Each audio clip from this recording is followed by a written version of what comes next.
For decades, my hands tended more than just flowers. They tended memories. Every petal in that garden carried the name of someone I loved. Every rose I planted was a living piece of our story. And I always said it would be our family's legacy, especially for her, my granddaughter. The little girl who once ran through the vines whispering, "Grandma, this place is magic." But time changes people. And at 69, I watched everything I built be torn apart. She arrived with suited men, and between machines and money, she said, "This place reeks of the past. The future is concrete, not petals." Maybe you felt it, too. Like your roots no longer mattered. Like everything you nurtured with love could be ripped out without warning, but buried deep in that overturned soil. The garden gave me something no one expected, and what came next bloomed louder than words ever could. My garden wasn't just green. It was a mosaic of memory. Each corner held a name, a story, a heartbeat. The lavender patch, that was my sister Margaret. The yellow roses, my late husband, Daniel. He always said yellow reminded him of my laughter. I didn't need photographs. I had petals. Each bloom whispered a piece of someone I loved, and in tending them, I kept their stories alive. The mornings were my favorite. Dew on the leaves, the smell of soil still cool from the night, and the little voice that used to echo through the vines. "Grandma, this place is magic." My granddaughter, hair tangled from sleep, would run barefoot down the stone path, her giggle louder than the sparrows. I always believed I was planting something for her, something that would last. Afternoons were for stories. I'd show her how to trim the roses without hurting them, and she'd ask about the people behind each flower. Was Uncle Paul really afraid of butterflies? Did Aunt Helen always wear that perfume? She remembered every detail, or so I thought. We built a bond rooted deeper than the oaks. When she got older, the visits became shorter, then less frequent. I told myself it was just life, school, friends, growing up. But even as her footsteps faded, I kept the garden ready. I kept believing she'd come back and say, "Tell me more, Grandma." Because this place wasn't just mine. It was ours, built with love, memory, and the quiet hope that it would one day be hers. But love, like soil, can be shaken loose, and I never imagined how far she would drift. It was subtle at first, like when a flower begins to wilt, but still pretends to bloom. Her calls, once full of laughter and endless questions about the garden, became brief, mechanical. She spoke as if checking something off a list. "I'm fine, Grandma," she'd say. But her voice didn't land in my heart the way it used to. I tried to convince myself she was just busy. College, friends, a new life. But the silence between her words was louder than ever. One spring, she skipped our annual planting day without warning. I had already laid out the gloves she liked, the tiny trowel with the pink handle she picked out when she was 5. I sat on the bench beneath the wisteria for hours, hoping she'd appear around the corner, smiling like she always did. But the bench stayed empty, and for the first time I noticed how quiet the garden felt, without her footsteps brushing through the gravel. Neighbors began to ask about her. "She used to help you prune the roses, didn't she?" "Will she be at the summer fair again?" I always nodded, offering a soft smile. "Of course," I'd say, pretending not to notice the ache in my chest. I started telling her stories out loud while I worked alone, just in case she was listening in spirit. I thought maybe love could stretch across distance. Maybe it could pull her back. Then came the strange car, a sleek black thing I didn't recognize, parked just past the driveway. I watched from the kitchen window as a man in a blazer stepped out and snapped photos of the property. He didn't ring the bell. He didn't walk up to say hello. He just stood there for a moment, then left. The next week, another man came, this time with a clipboard. My gut twisted like roots pulled too tight. Still, I kept planting. I kept pruning. I clung to the soil like it was the last thread connecting us. I told myself it was nothing, that the garden was safe, that her love still lived in the vines. But somewhere deep inside, I knew change had already taken root, and I could feel it growing beneath my feet. I was planting new lilies near the gate when I heard the tires on gravel. At first, I smiled, wiping my hands on my apron, expecting a surprise visit. But the moment I saw her step out, not in her usual sneakers, but in pointed heels, flanked by two men in suits, I felt something in me falter. She didn't wave, she didn't smile. She walked like she didn't recognize the ground she once called enchanted. My heart beat faster, but not with joy. Something was wrong, very wrong. She barely looked at me when she spoke. "We need to evaluate the property." Her voice was flat, rehearsed. One of the men pulled out a thick folder, and the other started taking notes. I stood there, still holding the small spade in my hand, dirt under my nails, wondering if I'd stepped into a nightmare. I asked her what she meant, and she replied, "It's time to modernize. This place, it reeks of the past." The word reeks hit me like a slap. I tried to laugh it off. "You used to call it magic," I whispered. But she didn't respond. Instead, she pointed at the archway Daniel had built with his bare hands and said, "That has to go. It's rotting." My knees felt weak. That arch wasn't just wood. It was the frame of every photo we'd ever taken as a family. The idea of tearing it down felt like ripping pages out of a living book. She didn't flinch. Her eyes were somewhere else. Cold, determined. The men walked through the garden like it was an abandoned lot, measuring, pointing, ignoring the life blooming at their feet. One of them stepped right into my violet patch, crushing a bud that hadn't opened yet. I wanted to scream, to push them away, but I stood frozen. My hands trembled. My lips parted, but no words came. My granddaughter had brought destruction in the name of progress, and I was powerless to stop it. At least that's what I believed in that moment. When they left, the wind picked up, scattering petals like confetti at a funeral. I sat on the bench beneath the willow and cried, not just for the garden, but for the girl I had lost. The one who used to beg me to let her sleep under the stars out here. That girl was gone, and in her place stood a stranger who saw my memories as obstacles to demolish. The next morning, the sound of chainsaws shattered the quiet.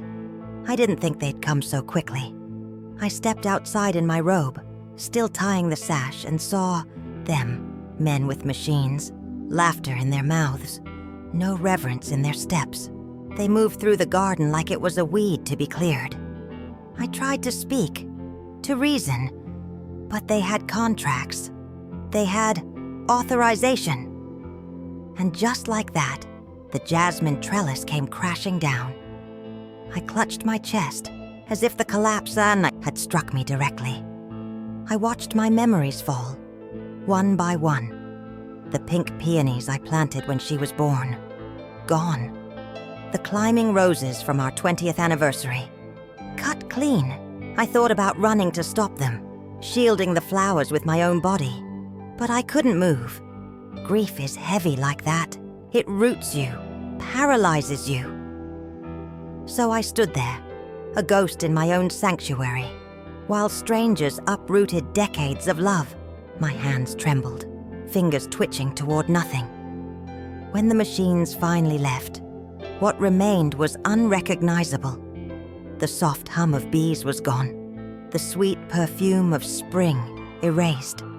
Only churned soil and broken stems filled the space where life once flourished. I wandered through it like someone searching through ashes, my shoes sinking into mud that used to be mulch. I knelt by the lilac bush, half gone, half mangled, and whispered apologies to the roots. I was too late. I hadn't protected them. I had failed. The silence after destruction is unlike any other. It doesn't echo. It doesn't soothe. It just presses in, thick and still, like grief that doesn't know where to go. I didn't cry that night. I sat at the kitchen table until morning, staring at the empty teacup in my hands. My heart didn't beat. It pulsed like a bruise. I felt as though I'd been unmade, dismantled one petal at a time, just like my garden, just like my hope. And yet, beneath the rubble, something called to me. A whisper, maybe. A memory, faint but persistent. I couldn't explain it, but it felt like something wasn't gone. Not entirely. And when I returned to the lilac stump the next day, I found more than just roots. I found something buried. The sun was barely rising when I returned to the ruins. The air still carried the scent of cut stems and gasoline, a cruel mix of grief and machinery. But something in me refused to stay inside. I walked slowly, barefoot, letting the cold earth remind me I was still here. My fingers brushed over broken stalks and scattered petals until they reached a spot near the rosebed, where Daniel had once buried time capsules with our granddaughter for fun. That's when I heard it, a dull, unexpected clink beneath the soil. I knelt, heart pounding. It wasn't the sound of rock or root, it was metal. Carefully, I began digging with my hands, pushing aside layers of damp earth and memory. The resistance came quickly, smooth, rectangular, aged. I unearthed a rusted tin box, edges sealed with time and tenderness. I hadn't seen it in decades. My breath caught in my throat. It felt like touching a piece of the past that had been waiting for me, almost like it knew I'd need it one day. Inside, the air was musty with the scent of old paper and time. There were trinkets, Daniel's cufflink, a faded photo of us by the wisteria, and folded papers wrapped in waxed cloth. My hands shook as I opened them. The ink had bled slightly, but the signature was unmistakable. Daniel's name, bold and familiar, and beneath it, words that made my heart stop. Inheritance contingent on preservation of garden. My breath came out in a sob, half joy, half disbelief. He had protected us, even now. I sat there for hours, clutching those papers like they were sacred, because they were, not just legally, but spiritually. Daniel had always believed in the soul of this place. He'd known what it meant to me, to her, to all of us. He must have foreseen a day when it would be threatened, and he'd left behind a shield. My grief didn't vanish in that moment, but something stronger began to rise in its place. A spark, a root of resolve. I looked up at the garden, torn and bruised but not dead. Not anymore. Something had awakened beneath the wreckage, and with those papers in my hands, I realized the fight wasn't over. It was just beginning. I held those papers as if they were made of gold, though what they truly carried was something far more valuable: vindication. I read and reread Daniel's words until I could whisper them from memory. The preservation of the garden shall be a binding condition of inheritance. He had written it not just as a man thinking of legal matters, but as someone who understood the soul of this place. That signature, curling slightly at the end, felt like his hand still resting on mine. I drove into town that same afternoon, wearing the same dusty apron I'd cried into the night before. I walked straight into the lawyer's office, barefoot and bold, the papers clutched tight against my chest. The receptionist gave me a strange look. But I didn't flinch. I waited no more than 10 minutes before his door opened. "Mrs. Hargrove?" he said uncertainly. I stepped inside, placed the documents on his desk, and said, "She forgot something. My husband never did." He read in silence, glasses perched low on his nose.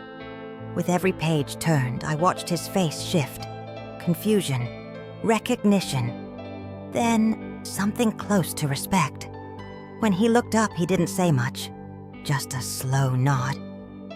"This changes everything," he whispered. I nodded back. No victory dance, no satisfaction in revenge. Just quiet relief. I didn't want anyone punished. I just wanted something sacred to remain untouched, something not swallowed by cement and ambition.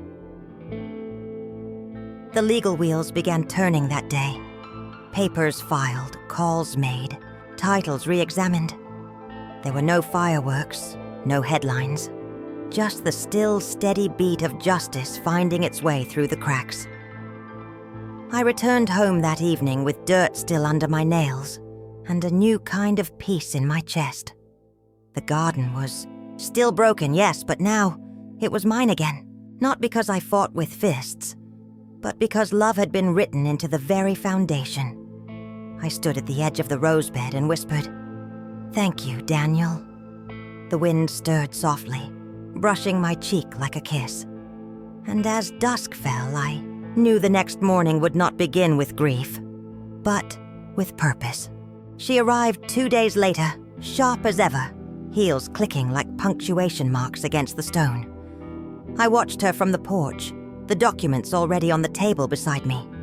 She didn't greet me, didn't ask how I'd been. She walked like someone who thought the battle was already won. "You had no right to interfere," she said, arms crossed, voice tight. I didn't rise to meet her. I just gestured to the seat across from me and said, "Sit down. There's something you should read." She didn't touch the papers at first, just stared at them like they were in a language she didn't understand. "What is this?" she asked, more annoyed than curious. I looked at her. Not the way I used to, not with softness or longing, but with the quiet steadiness of someone who had nothing left to prove. "It's your grandfather's final say," I told her. The garden was never just mine. It was part of the inheritance, but only for those who understood its worth. Her hands trembled slightly as she picked up the first page. I watched the color shift in her face, her brow furrow. For a moment, she didn't speak. Then a low, bitter laugh escaped her. "You're playing games," she muttered. "He's not here. You think some old document can stop progress?"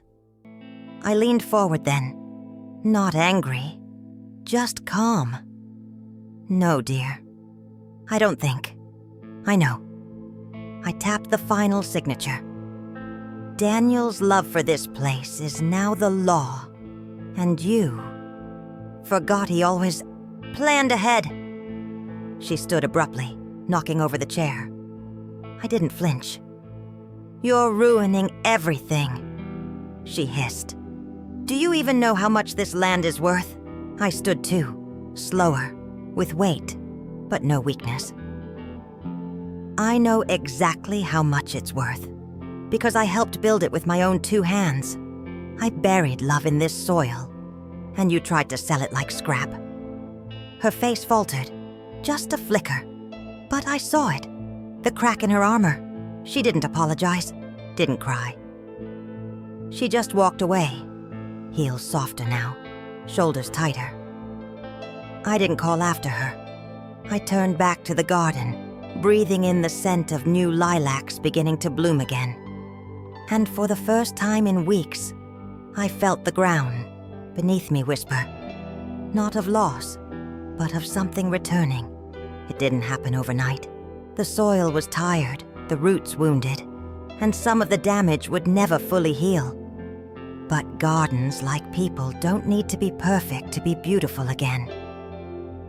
I started with the corner where Daniel's daisies used to grow, cleared away the broken stems, whispered a quiet promise into the ground, and planted fresh seeds. The act felt sacred, not like starting over, but like remembering how to begin again. My fingers ached, but my heart did not. Then came the neighbors. One by one, they stopped by. Some with small plants wrapped in brown paper, others with nothing but tears in their eyes. "We heard what happened," they said softly. "We want to help."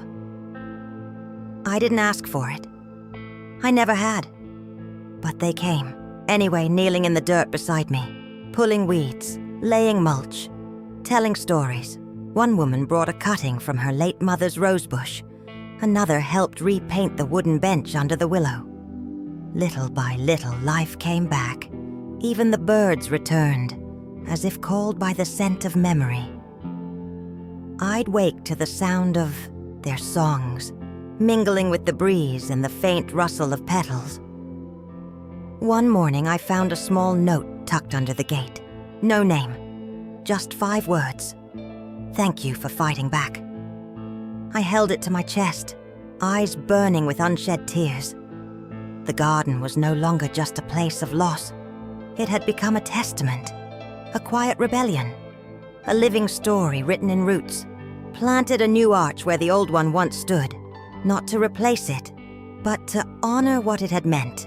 Beneath it, I placed a stone engraved with the words, "Love doesn't leave, it grows." People stopped and read it. Some cried, some smiled. Children ran beneath the arch, just like she once did, laughter echoing through the vines. And in the evenings, I would sit alone with a cup of tea and listen, not to the silence of grief, but to the soft hum of healing. I didn't know if she'd ever return. I didn't expect her to. But I knew this much: the garden was safe now. Not because I guarded it with fences, but because I had let it breathe again. And as the first summer bloom opened, I finally heard what I'd been waiting for. The sound of love, blooming back. There are still days when I walk the garden at dawn and expect to hear her voice behind me. "Grandma, come see this one. It's purple like a bruise." The echoes of her laughter still live here, tucked between the roses and the lavender, hiding in the folds of the wind. I don't chase them. I let them pass through me like sunlight through leaves. Warm, fleeting, familiar. Some stories don't end with reunion. Some simply become part of the soil. I've learned that love doesn't always return in the shape we expect. Sometimes it comes back in petals, in the way a neighbor lingers a little longer by the gate, in the notes I find slipped beneath the door, in the strangers who now call this place beautiful, even though they never knew its history. They feel it, the weight, the warmth, the resilience, and in their quiet reverence, I find comfort, I find meaning. There's a bench near the center now, where Daniel's daisies bloom brighter than ever. I sit there often with a notebook and write things I never say aloud. Little memories, hopes, thank yous. I imagine one day someone will find them and read about a woman who refused to let love be bulldozed, who fought not with anger but with care, who believed that roots matter, that they anchor more than plants, they anchor people. The arch stands tall once again, wrapped in jasmine and memory. Children laugh beneath it. Older women come to rest in the shade and talk about the husbands they miss. Sometimes they ask me how I kept going. I never know exactly what to say, so I just smile and offer them a cutting to take home. Plant it with love, I tell them. It remembers, and maybe that's all we ever need, to be remembered. This garden no longer belongs to me. It belongs to anyone who's ever lost something and dared to grow again. Where are you watching from? Share your age and city in the comments, and If this story touched something deep in you, subscribe to our channel and help this garden of stories keep blooming.